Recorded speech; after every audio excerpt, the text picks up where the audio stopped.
श्री सुखदेव भगवान बड़ी प्यारी प्यारी कथा श्रवण करा रहे हैं। सूर्य ग्रहण के समय में सभी ब्रजवासियों से ठाकुर जी मिले हैं कुरुक्षेत्र में, और सब ब्रजवासियों ने देख करके ठाकुर जी को बड़ा आनंद मनाया। 11 वर्ष के थे ठाकुर जी जब ब्रज से चले आए, और अब 100 वर्ष के हो गए हैं ठाकुर जी तब मिले हैं। और ध्यान दीजिएगा, 100 वर्ष के बाद में ठाकुर जी यशोदा मैया को प्रणाम किए। तो आज इतनी बूढ़ी अवस्था में भी यशोदा मैया के आंचल से दूध की धार टपकने लगी। माँ का ऐसा वात्सल्य, और ठाकुर जी माँ की गोद में लेट गए। कई घंटों सोते रहे ठाकुर जी, और सब ब्रजवासी बड़े आनंद में हो गए, प्रसन्न हो गए। और बड़ी सुंदर कथाएं इस 10वें स्कंध में है। ठाकुर जी सोते हैं तो ठाकुर जी को श्रुतियां जगाने आती हैं, और श्रुतियों ने स्तुति की है विविध भांति से ठाकुर जी की। और भस्मासुर का एक प्रसंग वर्णन आता है। भोले बाबा ने एक असुर को वरदान दे दिया कि तुम जिसके भी सिर पे हाथ भस्म हो जाएगा। तो ये भोले बाबा के ही सिर पे हाथ रखने लगा। तब भोले बाबा दौड़े तो प्रभु ब्रह्मचारी का भेष बना करके आए, और भगवान ने ऐसा दिखाई कि ये स्वयं भस्म हो गया।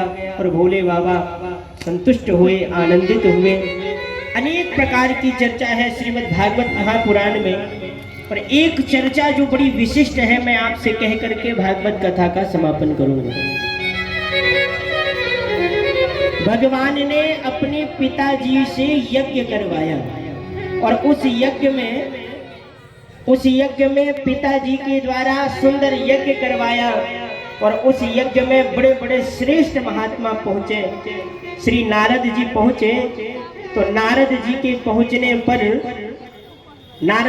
पहुंचने पर वसुदेव जी ने नारद जी से प्रश्न किया कि महाराज,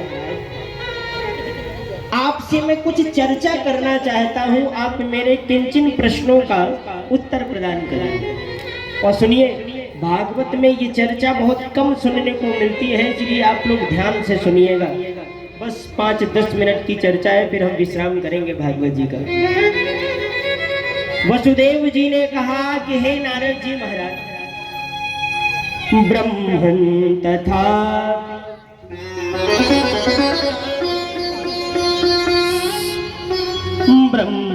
तथापि पृच्छामो धर्मान् भागवतास्तव याश्रुत्वा श्रद्धया मर्त्यो मुच्यते सर्वतो भयात्। हे प्रभु, मैं आपसे भागवत धर्म का उपदेश सुनना चाहता हूँ, जिसके सुनने से मनुष्य सभी भयों से मुक्त हो जाएगा। बहुत ध्यान से सुनिएगा।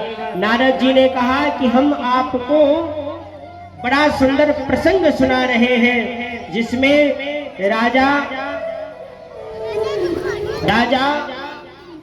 भरत का और सुंदर प्रसंग वर्णन में आया है।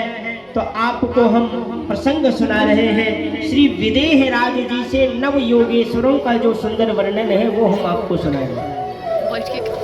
एक बार नव योगेश्वरों ने श्री विदेह राज जी के पास में चर्चा करी, और विदेह राज जी ने एक सुंदर बात इनसे करी। वही बात सुनकर के हम कथा का विश्राम करें।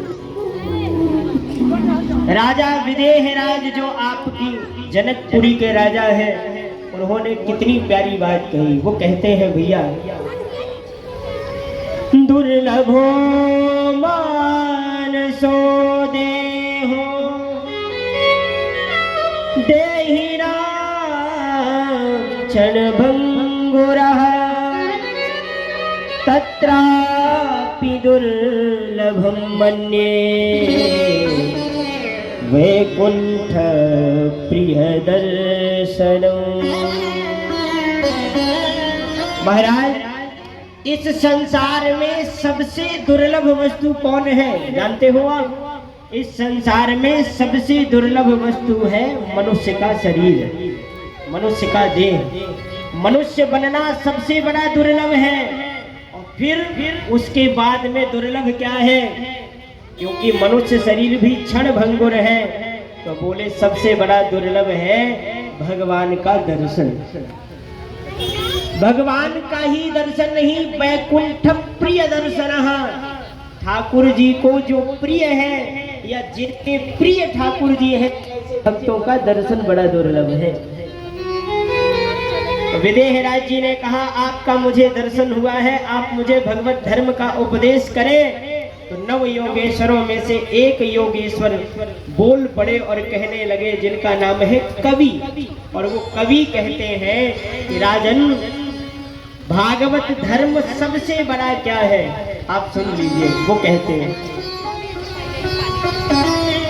कायेन वाचा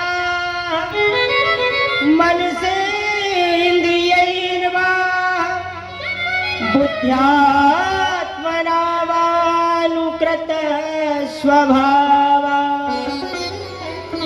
करोमि यद्यत् सकलं परस्मै नारायणायेति समर्पयेत।